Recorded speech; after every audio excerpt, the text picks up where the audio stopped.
آریانا سعید به خاطر شوهرش گریه دارد.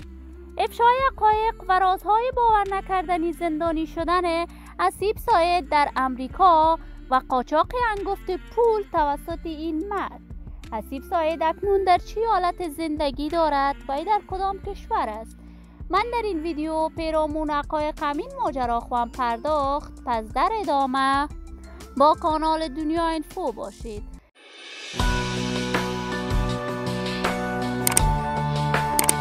سلام سلامتی ایام به کامتان باد. شما را خوش آمدید میگم به یکی دیگر از ویدیوهای جذاب کانال دنیا اینفو.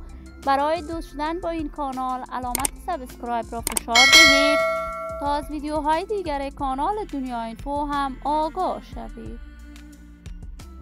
اسیب سعید یکی از مدیران برنامه‌های آریانا سعید بود. آریانا که شهرت و محبوبیت جهانی دارد، اکنون وی به کارهای هنر آوازخوانی‌اش از سن نوجوانی علاقه فراوانی داشت، ولی بالاخره در سن نوجوانی در سال 2008 با اجرای آهنگ دوگانه‌ای با جاوید شریف و بازار هنر موسیقی افغانستان قدم‌های نخستینش را گذاشت.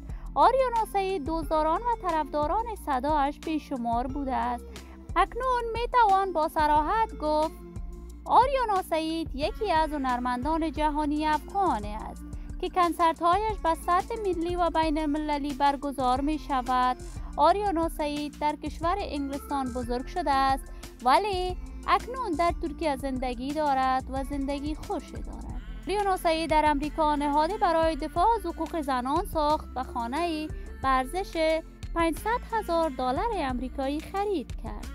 اما از بخت بد آریانا، اسیب سعید نامزدش به خاطر قاچاق پول انگفت زندانی شد. اما آریانا سعید تاکنون درباره حقیقت این ماجرا ابراز نظر نکرده است، ولی اسیب و آریانا زندگی خوش و آرامی داشتند و قرار بود در ماه جولای این دو با هم ازدواج کنند. ولی من آرزوی موفقیت، کامیابی و سعادت برای اسیب سعید و آریانا از بارگاه عزت لایزال تمنا دارم.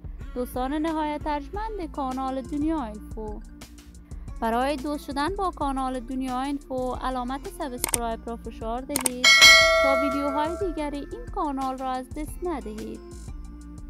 تا درودی دیگر تمام شما خوبان را به علای منان سپرده موفق و کامیاب باشید.